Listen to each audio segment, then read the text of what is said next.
Radio Saanvi 96.4।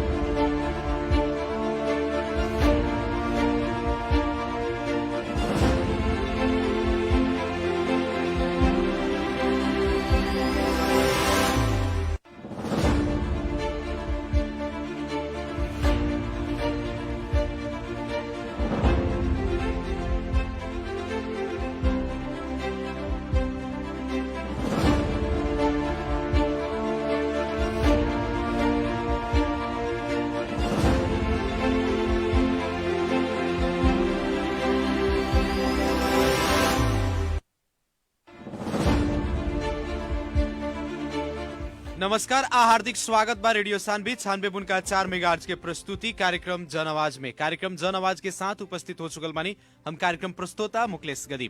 सीधा बात, पृष्ठ विचार, आम जनता के प्रतिनिधि मूलक आवाज। कार्यक्रम जन आवाज मार्फत देश के समसामयिक राजनीतिक घटनाक्रम, विकास निर्माण, शिक्षा, स्वास्थ्य, कृषि, रोजगारी लगायत आम जनता से सरोकार राखे वाला हरेक समय सांदर्भिक विषय पर बहस और छलफल करनी सन। कार्यक्रम जन आवाज के आज के बहस खास करके अभी देखल जाता जितने स्थानीय तह के निर्वाचन नियराता उतने दल बदले के घटना सब देखल जाता तो एक के बाद एक देखे के मिल रहा बाटे।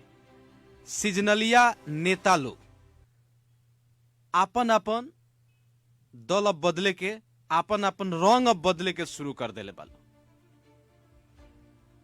कार्यक्रम जन आवाज के आज के बहस और छलफल हमनी के खास करके जनता समाजवादी पार्टी नेपाल के युवा नेता बानी शरीफ गद्दी जी, जो विगत बहुत दिन से राजनीति में सक्रिय रूप से सहभागी बानी हुआ।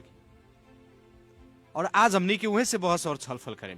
सबसे पहले कार्यक्रम जन आवाज के आज के बहस में स्वागत करे के चाहे जनता समाजवादी पार्टी नेपाल के युवा नेता शरीफ गद्दी जी के। शरीफ जी, स्वागत बा कार्यक्रम जन आवाज में। बहुत धन्यवाद बा मुकलेश जी, अपने के भी। का हाल खबर बा नेताजी के? हाल खबर सब ठीक बा। चुनाव के माहौल लाग गइल बा। जी जी, कितना के लागल बाटे? अब बैसाख 30 गते बा जी। और भेंट घाट, छल फल और अपन जनता से आशीर्वाद के क्रम जारी बा। अब शुरू हो गइल बा। अब मानी ना जे होली महान पर्व एगो, होली के त्योहार भी बीच में बा। होली के बाद में स्पीड उठाई बानी सर हमनी के। होली के बाद चुनाव के बिगुल बाज जाई जी। होली के बाद चुनाव के बिगुल मने फुका जाई। होली के बाद में बिगुल फुका जाई जी। शरीफ जी, अपने भी बहुत दिन से जी, खास करके देखा जाए तो मधेश केंद्रित राजनीतिक पार्टी के संगे आबद बहुत दिन से सक्रिय रूप से लागल अपने व्यक्ति बानी। अभी जौवन देखल जाता, अभी परसा जिला के उतल फुतल अपने ही लगन के पार्टी से चुनाव जीतल, अपने ही लगन जीते ही नहीं, एवं पार्टी छोड़ छोड़ के भागत आलो। का कहे के चाहे मैं एकरा बारे में अपने के प्रतिक्रिया का बाटे? अब पार्टी जो छोड़ के जाता जी, ओकरा के मधेशवादी नेता कहल जाओ कि अवसरवादी नेता कहल जाओ, प्रश्न बात बा। जब मधेश के मोमेंट आई, जनता के सहानुभूति आई, ना राजनीति करे वाला लोग राजनीति में सक्रिय भइल आ सक्रिय होकर टिकट भी लेलक। टिकट लेला के बाद चुनाव भी बहुत लोग जीत गए और जीतला के बाद अब देखी स्वार्थ पूरा हो गई। मधेश के मुद्दा, मधेशी जनता के अधिकार, संविधान में त्रुटि व ओकर संशोधन, इस सारा भूल के व्यक्तिगत स्वार्थ में लिप्त होकर अपन व्यक्तिगत फायदा खातिर जे लोग काल के दिन में मधेश आंदोलन के फोटो निकाल के देखी, वो लोग के चेहरा ना लौकी। जी जी, मधेश जन विद्रोह के बेरा वो लोग ना भेटाइल लोग।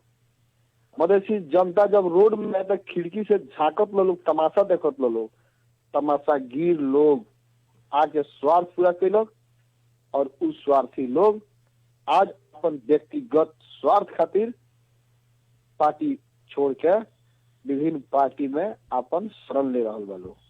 लेकिन ऐसा अवसरवादी लोग के अपने लगन जगह काहे देनी? गलती तो अपना ही लगन कहीं नहीं। हमनी के का लागल जे मधेश सारा करियर चेहरा वाला लोग मधेशी है। अब मधेश में रहे वाला मधेशी जनता के साथ धोखा ना करी ऐसा विश्वास करनी सन। लेकिन विश्वासघात करे वाला लोग के समय भी बहुत नजदीक बा, चुनाव भी संगही बा।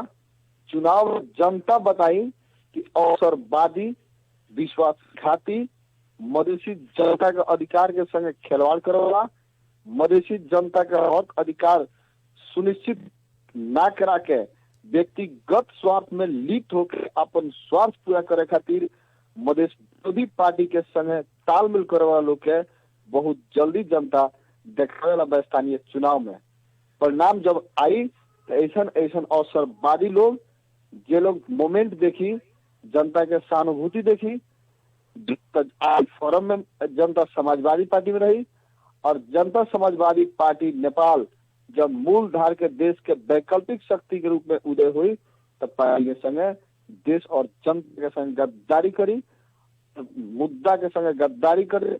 मधेश में रहे वाला दलित, आदिवासी, जनजाति, महिला, अल्पसंख्यक लगायत समुदाय के संगे जे गद्दारी करी और गैर मधेसी पार्टी में मधेश विरोधी पार्टी में जाके लागी, ओकरा के जनता सबक सिखाई। समय बहुत करीब बा। आज अपने के लोकप्रिय FM सानवी के मार्फत हम तमाम मधेश प्रेमी परिवर्तनकारी जनता से आग्रह करे चाहतानी कि दल बदलू और अवसरवादी लोग से सचेत होके आइए स्थानीय चुनाव में सबक सिखावल जरूरी बाटे निखिलेश जी। लेकिन ये लोग के प्रभाव कितना की रही जनता समाजवादी पार्टी के ऊपर? जनता समाजवादी पार्टी में सुदृढ़ीकरण भइल बा। मधेश आंदोलन से आयल नेता लोग के बाईपास करके अवसरवादी लोग के जो टिकट दिया रहे जी। आज अवसरवादी लोग अपने साइड लाग गई, तब विशुद्ध जे मधेश आंदोलन मधेसी जनता का हक खातिर दिल रहा है, आज ओकर अवसर आ गई। कोनो फर्क ना पड़ी मुकेश जी। परिवर्तन भइला के बाद, संघीयता अइला के बाद एक जौन विकास के लहर चलल बा देश में, वो जनता समाजवादी पार्टी के तत्कालीन संघीय समाजवादी फोरम नेपाल के आंदोलन के देन है। जनता बुझता और ओबरा जे आंदोलन कैलक, जे मरल मिटल, जे मधेसी जनता के कान में कान मिला के गोली खैलक, उ लोग के टिकट ना मिल के अवसरवादी लोग आके जौन अवसर लेलक आ अपने से जा रहल बा, तब पुरनका लोग जे आंदोलन में जे सक्रिय रहे उ आज आपन विदा उठाव के तैयार बा और परसा जिला फिर पुरनका जौन चाल क्षेत्र में एकदम अपन झंडा फहरेले रहे। जनता समाजवादी पार्टी नेपाल झंडा फहराई अपने के लोकप्रिय FM के मार्फत जी। अपने के सानवी परसा जिला के सबसे लोकप्रिय FM के मार्फत हम आह्वान करतनी कि मधेसी जनता के साथ गद्दारी करे वाला, मधेसी मुद्दा के संगे बेईमानी करे वाला और व्यक्तिगत स्वार्थ पूरा करे खातिर विभिन्न दल में जाए लोग के परिणाम ई आवे वाला स्थानीय चुनाव में मिली। जनता दिखाई कि दल बदलू स्वार्थ पूरा करे खातिर कितने लोग कौन कौन पार्टी में जाता, उस सारा दिखाई। जनता बहुत करीब से देख रहल बा। अपन स्वार्थ पूरा करे खातिर जनता समाजवादी पार्टी नेपाल और स्वार्थ पूरा हो गई तो विभिन्न पार्टी अभी आ रहल बा समय। अब जैसे कि देखल जाता कि निर्वाचन होला तो म्यादी प्रहरी लोग भरना होला, वैसे ही म्यादी मधेसी लोग के मने म्याद खत्म हो गई, प्रमाणित कर दिल लोग कि पहलका बेरी निर्वाचन में तो म्यादी प्रहरी जनता समाजवादी में आई लोग, फिर निर्वाचन होता तो म्यादी नेता लोग फिर दूसरा पार्टी में जाता। ये तो प्रमाणित कर दो लोग। ऐसा बहुरूपिया लोग के तब जनता निमन से जान गई। बहुरूपिया लोग के जनता सबक सिखा रहल बा। दूर चुनाव नहीं है नु, बैसाखी में बा। देखी ना बैसाख 30 गते पे का हो रहल बा। यहाँ मधेश और मधेसी जनता के अधिकार के संगे के खिलवाड़ कैले बा। काल के दिन में नेकपा एमाले मधेश विरोधी पार्टी रहे।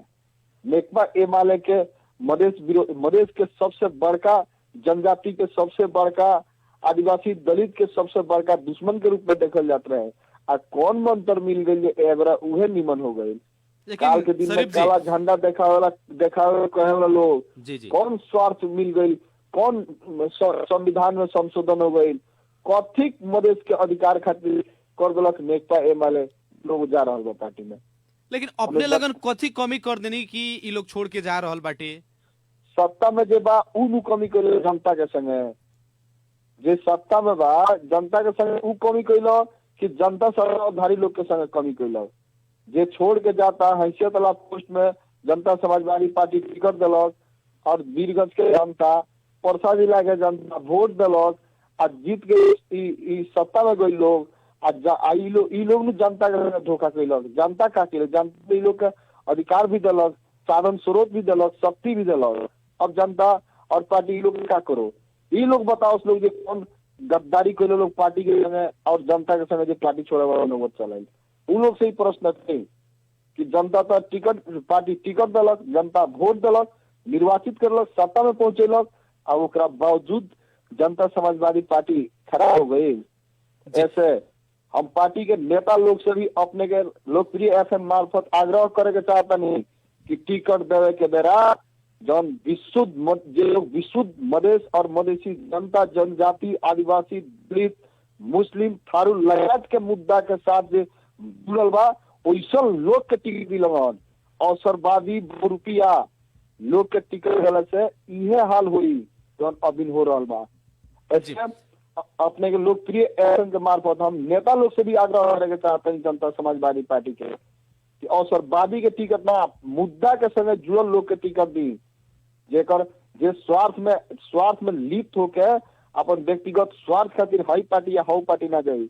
पार्टी में दुख लेकिन एक और बात कथी आरल बाटी की जैसे कि 2074 साल के स्थानीय तक के निर्वाचन के बात कइल जा या प्रदेश के या संघ के निर्वाचन के बात कइल जा, परसा जिला एगो मधेश के किला बाटे जौना किस्म से एगो लहर मधेशवादी दल के खास करके जनता समाजवादी पार्टी के परसा जिला में रहल आवे वाला दिन में चाहे अभी माने प्रभाव कम हो रहा बाटे कह के चर्चा परिचर्चा हो रहा बाटे, एकरा संदर्भ में का कहे के चाहे? जनता समाजवादी पार्टी नेपाल पहले भी कमजोर ना रहे, आज भी कमजोर नहीं के। जनता समाजवादी पार्टी सुदृढ़ीकरण भइल बा और जनता समाजवादी पार्टी नेपाल परसा जिला बहुत जल्द बृहत पार्टी प्रवेश करावे जा रहा बा। अवसरवादी जो लोग चल गए उन लोग से मजबूत आप बरियार लोग जनता समाजवादी पार्टी में आवे के तैयार बा। का जावना पटिया में गइल बा लोग, पूरे पटिया में 2-3 आदमी गइल बा लॉलीपॉप देख के एगुले टिकटवा खातिर बिहान का हाल हुई। टिकट तो एगुले बा 2-3 आदमी तो गइल दौड़ के। अब ध्यान का आवेला निर्वाचन में बहुरूपिया लोग के हाल चाहे अवस्था कैसा रही? बहुरूपिया तो जमानत बचाओ लोग आ जनता समाजवादी पार्टी नेपाल देखी बहुत बड़का बृहत पार्टी प्रवेश के आयोजना करे जा रहा बा परसा जिला में। फिर जनता समाजवादी पार्टी नेपाल मधेश और देश के किला बनी। यहाँ जनता समाजवादी के झंडा फिर फहराई। अपने के ज्यादा दिन अब चुनाव नहीं थे, देखिए इस बीच में कितना लोग जनता समाजवादी पार्टी प्रवेश कर सकते। बहुत जल्द हमनी के जनता समाजवादी पार्टी नेपाल के फिर बहुत बढ़िया मजबूत कमेटी के साथ नया जोश और शक्ति के साथ हमनी का गाड़ी बढ़ रहा बनी सन। यानी कि गाछ से 2-4 गो सुखल पतई झड़ गईला से ओकर प्रभाव पड़े वाला नहीं के फर्क पड़े वाला और गाछ से 2-4 गो सुखल झड़ जाई तो गाछ पुराना जाई। गाछ एगो गाछ कटाई तो दोसर गाछ उमरी। ऐसा बात नहीं है जो खर होला नु खेत में खर काटल जाला तो फिर नया खर जाम जाला। ऐसा बात नहीं है जो खेते बंजर ना हो जाला।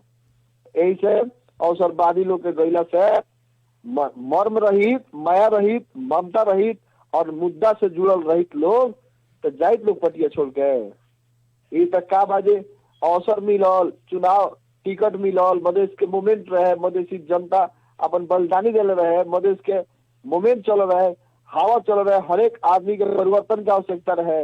अगर फायदा उठे लोग, सत्ता के मजा उठे लोग, जे वोट दिलक, जे आंदोलन कैलक, जे मधेश के मुद्दा से जुड़ल ओकरा संग गद्दारी करे हो। लेकिन जनता तो सचेत हो गई बाटे। ऐसा अवसरवादी लोग के आवेला चुनाव में तो जनता सबक सिखाई, एकदम सिखाई।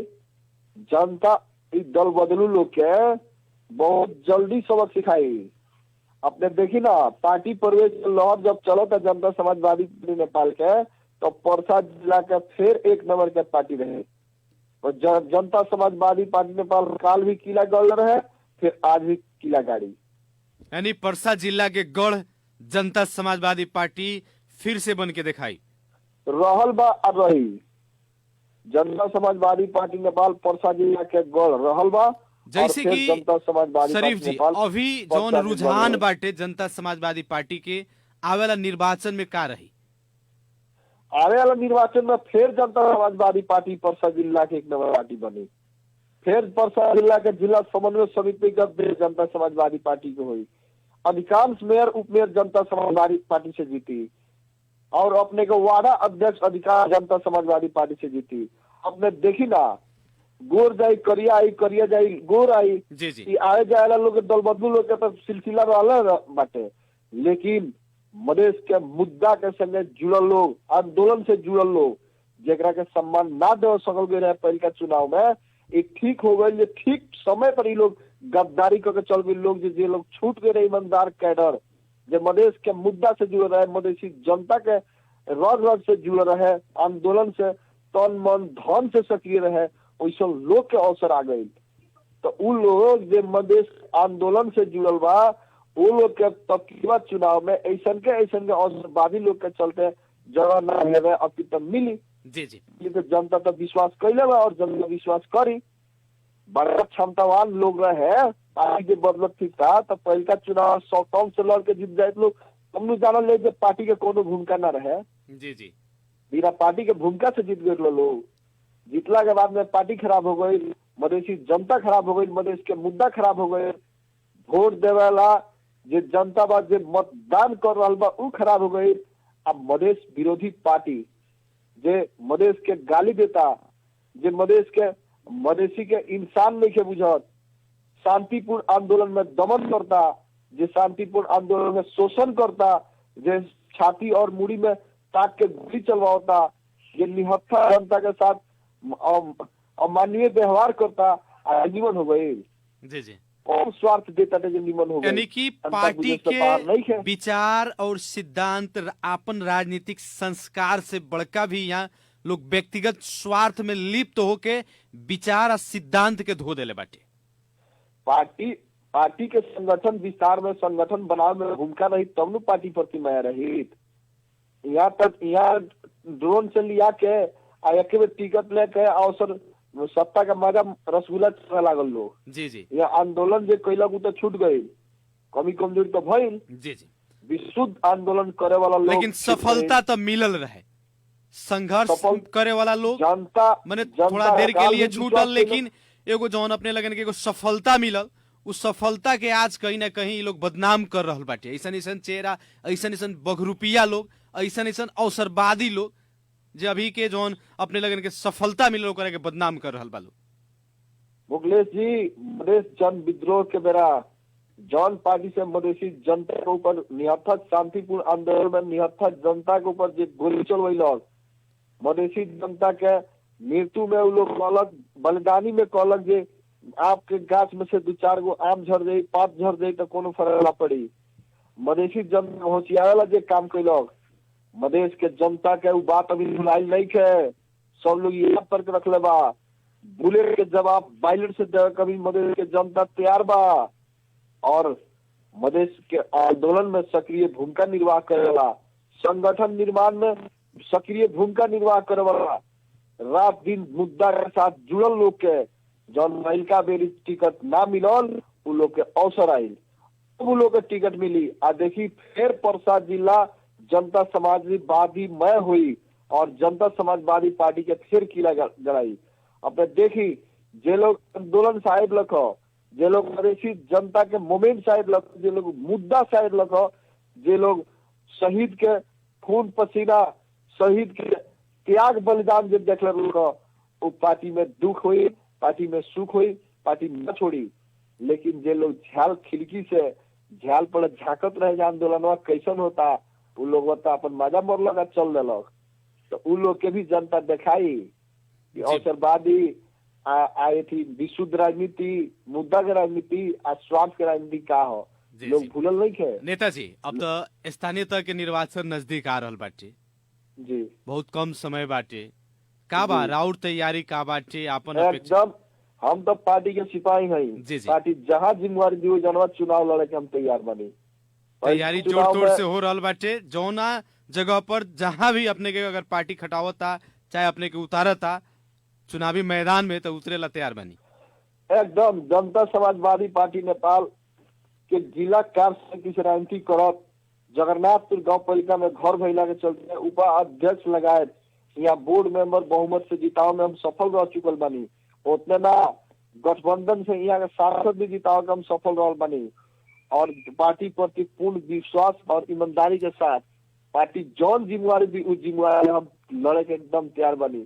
हम तो चुनावी तैयारी में लग चुकल बानी, भिड़ चुकल बानी, बस पार्टी के घोषणा करे के बाकी बा कौन पोस्ट में हमरा के लड़ाई। और अभी कार्य क्षेत्र जगन्नाथपुर गाँव पालिका बा और जगन्नाथपुर गाँव पालिका के जनता के आशीर्वाद भी हमरा संगे बा।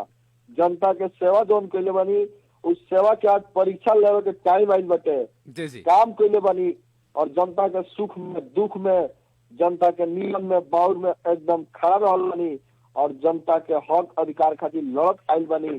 तो हम तो और समय बढ़ले बा, अपन पार्टी से मिलो, जौन जगह पार्टी टिकट दी एकदम स्वीकार करें, चुनाव में जाए। जी नेताजी, अपने के लगनशीलता, अपने के मेहनत और अपने के ईमानदारी था आम जनता के आवे वाला निर्वाचन में जी जरूर जनता के सपोर्ट मिली। अपने के पार्टी अपने के जहां पार्टी अपने के अगर खड़ा करता वहां अपने खड़ा होके आम जनता से का कहे के चाहे अपने?